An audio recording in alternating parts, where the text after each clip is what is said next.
I am Hermes, messenger of the gods, here with the beautiful, very talented, very wise Marmar Queen. Hi, everyone. We're here to talk about the concept of the Patrix, which Marmar is very familiar with. I wanted to just clarify because sometimes when I talk about Patrix, it is taken as if like I know inside or I come from a patriarchal place inside. Um, I wanted to clarify that in a way that Patrix to me is the illusion. Patrix is the linear, logical power over hierarchy of control that is happening in the three-dimensional world that we're living in. Patrix is very dry. And at the same time, because it doesn't have the wetness of the matrix, which is life giving, Patrix has become very dry. It has cut all the trees. It has added so much pollution to the three-dimensional world.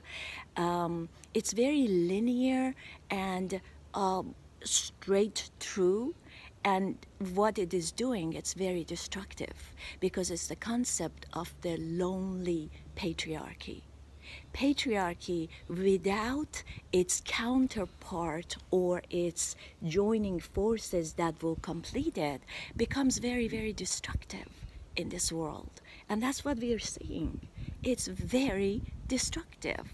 I mean, the sacrifice of so many people in so many wars.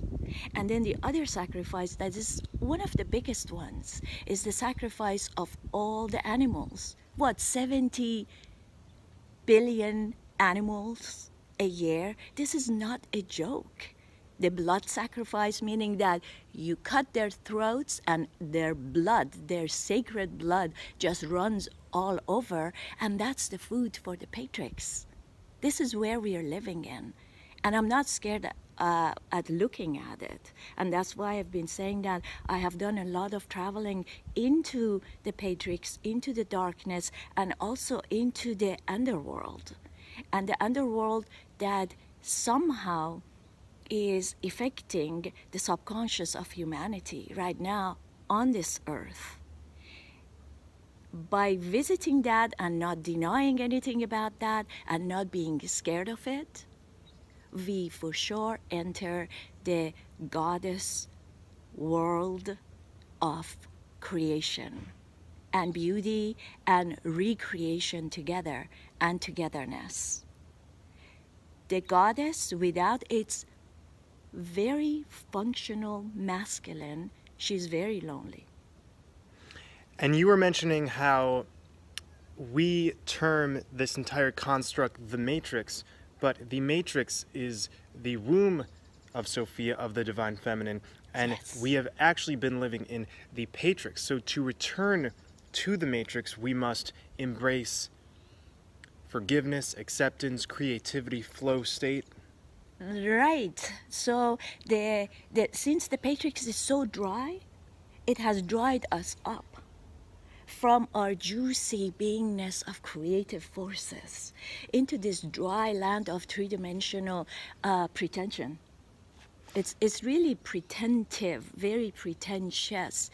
And if we look at ourselves also, this much of us is the tip of the iceberg that we are conscious of.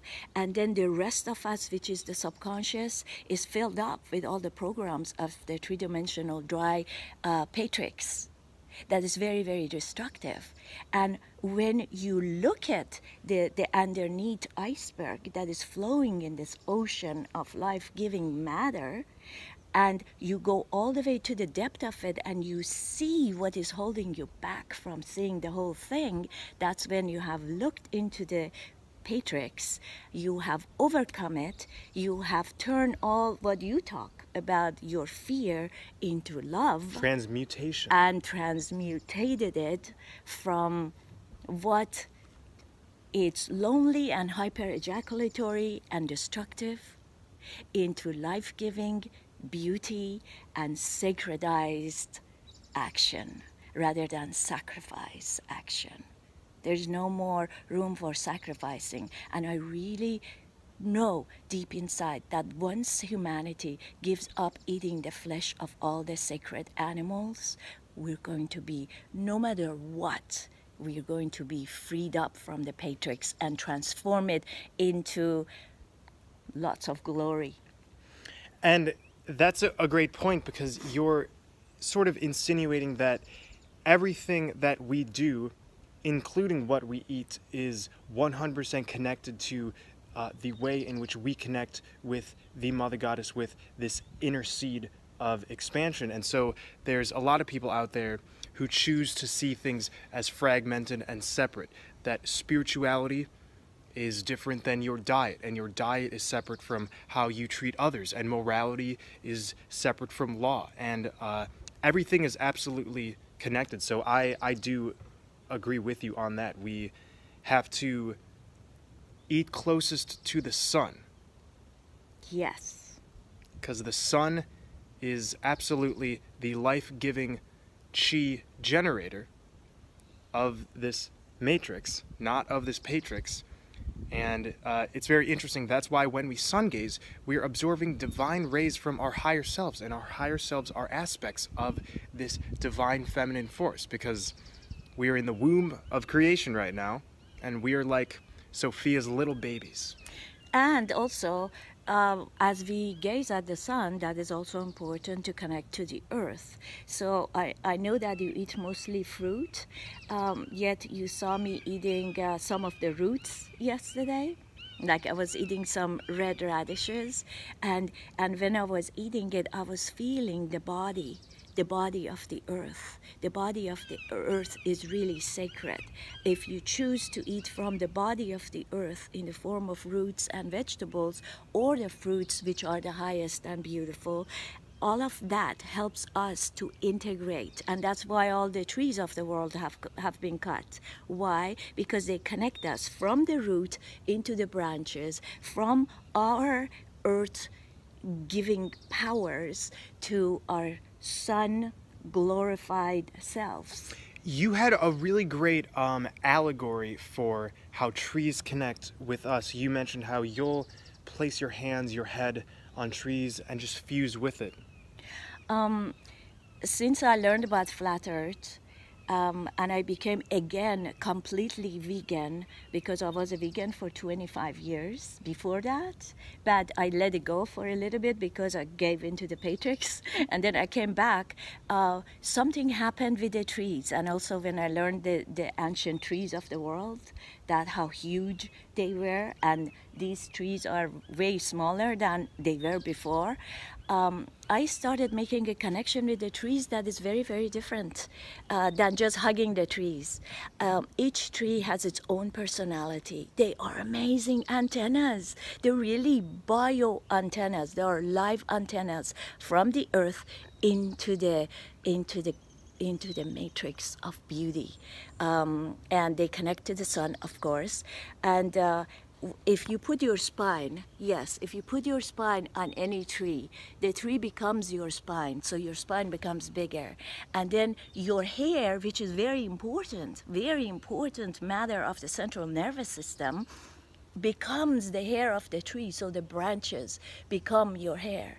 And then as your feet are bare on the earth, your roots become the roots of that tree, and from that place we can talk to all the other trees, and we can kind of like a drumming, we drum the awakening of humanity, the awakening of the third dimension into the fourth, into the fifth, and even higher, all the way to the Mother Goddess.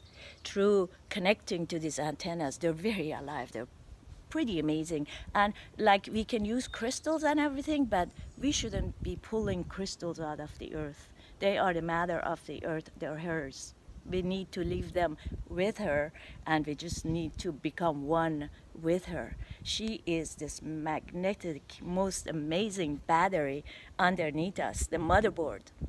The motherboard, baby. The motherboard of life. So for those who aren't in tune with what Marmar Queen is saying, No Forests on Flat Earth was a breakthrough video that came out, I think it was about 2 years ago. Yes. And a quick summary of what has happened is at the center of this holographic flat plane is the life-giving tree of life.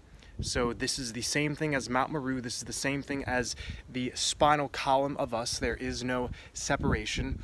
And this tree of life extended out to all of the organisms which are rooted and that we see as the expression of Gaia. And so everything was connected. Imagine the movie Avatar.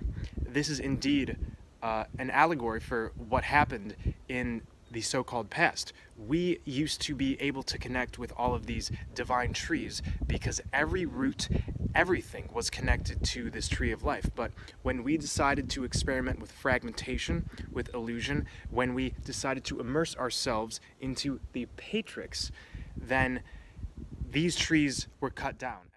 So Marmar and I have been debating over, did we cut the trees, or did the trees sort of cut themselves down as a reflection of our microcosmic internal struggle? But regardless, the tree of life shall be rejuvenated, and this entire ascensional process that our blood brothers and sisters are going through is absolutely step by step putting another brick into the tree of life, and it shall be rejuvenated. And same with this entire environment. And the tree of life is alive. The tree of life is in the most central point of our flat plane. Always. It exists, and it exists within all of us.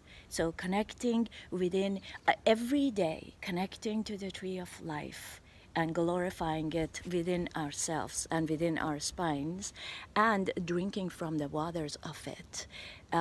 Because the matrix, as I said, is juicy. We need to drink the waters of it and quench. Is that how you Quench? How, quench? Yeah, quench our thirst. This thirst of being stuck in the desert of life, and the desert of life is that Patrix that hurts.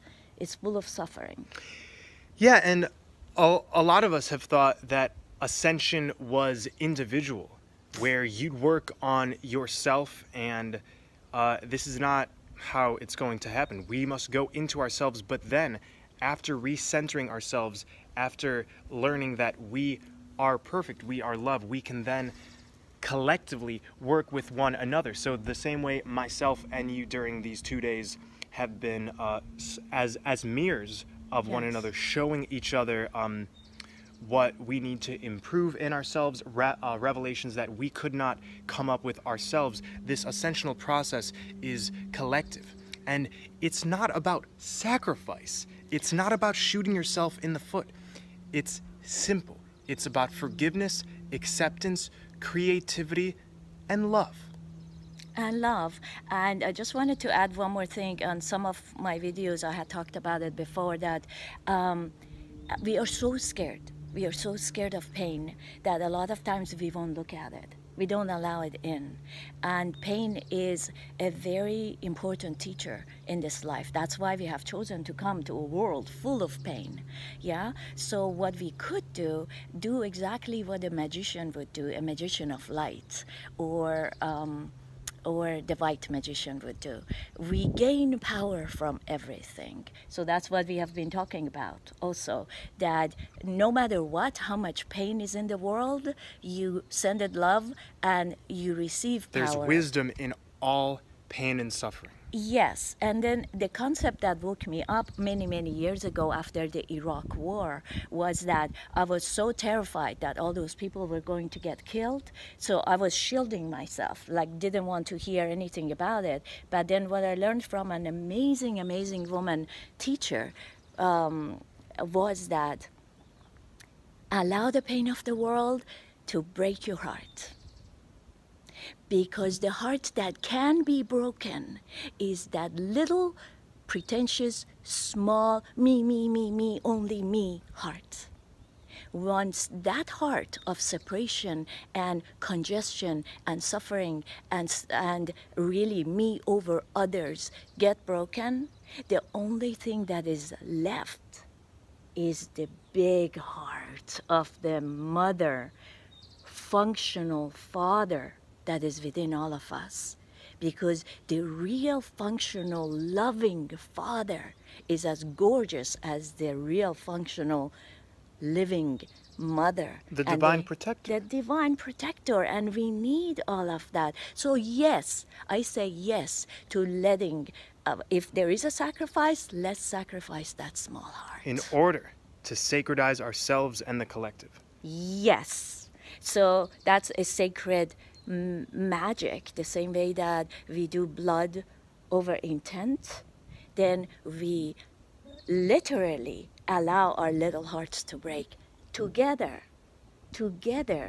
we become bigger, and we step right into that heart that is so humongous, so loving, so amazing. And yes, that's the heart that will neutralize whatever you call the Patrix. For sure. Yes. Excellent. I love and appreciate your wisdom. Thank you. So good, so good. Thank you for bringing such a clear reflection to my life and to my daughter's life and to all of us as a family that is interconnected with no doubt at all. This is time. And thank you.